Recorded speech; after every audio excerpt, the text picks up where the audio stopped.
Hola, ¿cómo le va? Voy a empezar este programa de hoy dándole una lista de títulos de películas que primero fueron libros.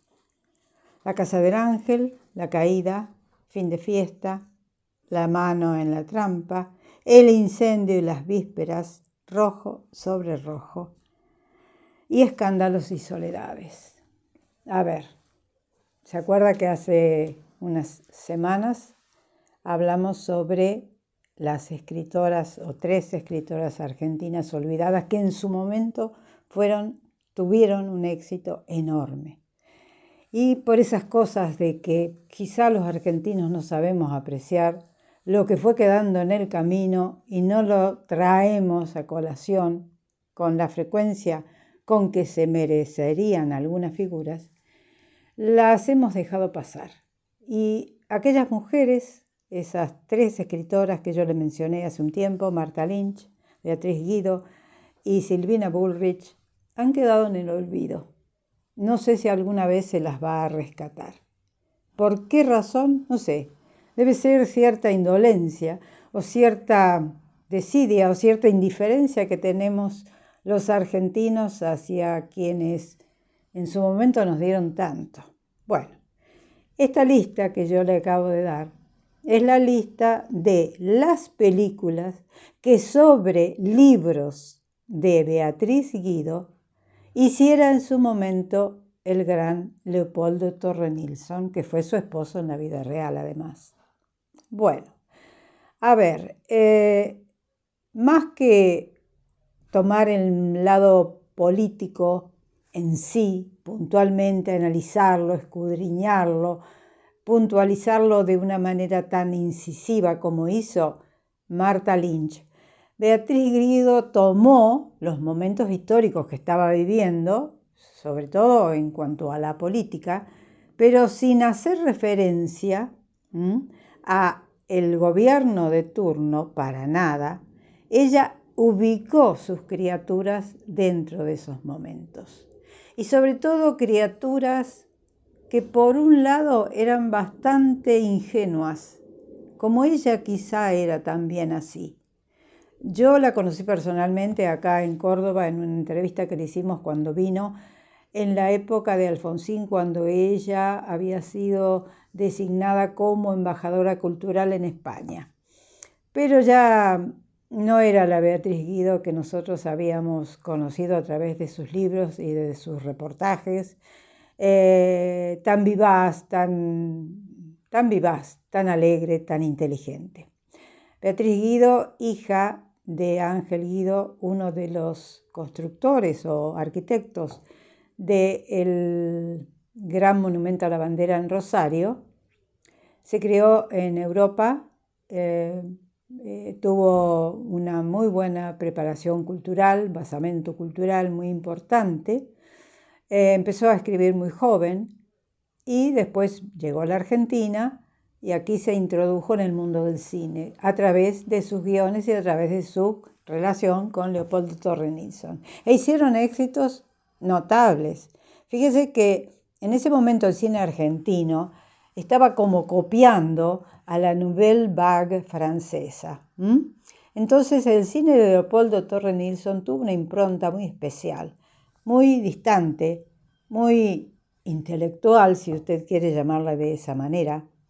Y los personajes sí se involucraban en las circunstancias, pero hasta ahí no más. Quizá la educación religiosa que había recibido Beatriz Guido, que había también se había formado en colegios católicos, hizo que ella pusiera cierta distancia en algunas de las cuestiones que trataban sus guiones, sus libros. Nunca leí un libro de Beatriz Guido, porque siempre la vi a través del cine, a través de las películas que se hicieron con sus libros. Pero sé que fue una muy buena escritora y sin ninguna duda supo lo que era entrar en el alma de los personajes. Ella también tuvo que ver con la situación política del momento, porque, por ejemplo, el incendio y las vísperas tuvo que ver sobre el aspecto del proceso en Argentina, sobre lo que había sucedido durante el proceso. Y Rojo sobre Rojo habla sobre, que creo que se editó póstumamente, pero lo terminó, habla sobre la muerte o el asesinato de Aramburu. Y Fin de Fiesta también tiene que ver con las circunstancias que rodearon a Frondizi, Onganía, etc. Pero por sobre todas las cosas, creo que lo interesante es esa mirada distante que le ponían que le pusieron los realizadores de la Nouvelle Vague francesa, y que acá en Argentina tomó un Leopoldo Torre Nilsson o un Manuel Antín. Ya vamos a hablar en otro programa sobre los grandes realizadores argentinos de la década del 60, que se destacaron a nivel mundial. Bueno, esta pareja, le quiero decir algo de color. Esta pareja, Leopoldo Torre Nilsson con Beatriz Guido, fue muy singular. Los dos vibraban al unísono en una vida bastante alocada, más allá de que eran muy trabajadores y se dedicaban absoluta y totalmente, una a la literatura y el otro al cine. Vivían a su aire. Y por ejemplo, un día salían de una recepción en una limusina, ella envuelta en pieles, y al día siguiente pedían prestado a los amigos porque no tenían un peso. Por hablar de pesos, en esa época el peso argentino todavía valía. Fueron grandes promovedores de la cultura cinematográfica argentina en el exterior. Ella estuvo siempre en todos los festivales, sobre todo el Festival de Cannes, Festival de Venecia, de San Sebastián. Tuvieron un gran predicamento allí, se codearon con los grandes cineastas del mundo. Creo que Leopoldo Torre Nilsson tuvo una entrevista con Ingmar Bergman en algún momento. Bueno, todo eso fue en aquella maravillosa Argentina de la década del 60, hasta que en el 70 las cosas cambiaron totalmente. Ella empezó a escribir o a lanzar sus libros en 1954 y escribió hasta, digamos, la década del 70, ya entrada. Después se dedicó, como les decía, a hacer difusión cultural desde la Embajada Española, de Embajada Argentina en España.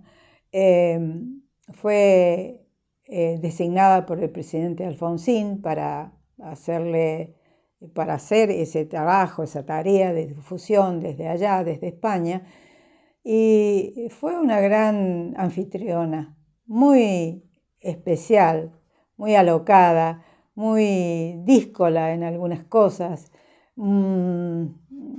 sin pararse en que tenía que a veces ser un poco más diplomática. Decía su verdad, y decía su verdad clara y abiertamente, y tuvo también sus detractores, pero digamos que era tan encantadora ella, además una hermosa mujer, era tan encantadora que muchas cosas se le perdonaban, como se le perdonan a los chicos cuando hacen una travesura. Bueno, ella vivía de travesura en travesura, más allá, lo aclaro, de que era una gran escritora y que era muy dedicada a todo lo que hacía, y sobre todo en la época en que estuvo junto a Torre Nilsson hasta su fallecimiento, el fallecimiento del director en 1978. Creo que recién había comenzado la dictadura del proceso en Argentina. Bueno, de esta manera quise rescatar a la segunda de las escritoras argentinas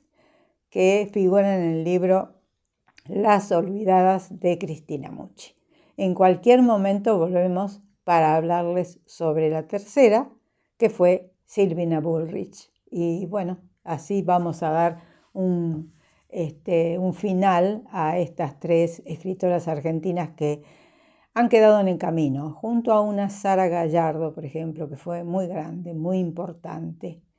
Y yo no sé, es esa forma de ser argentina, como le decía antes, un tanto decidiosa con los nuestros, con los que han aportado bien y mucho. No se olvide de suscribirse y de darme like. dentro de el espacio que tenemos en nuestro canal, Jorge Lina Lagos. Y los veo en la próxima semana. Chao.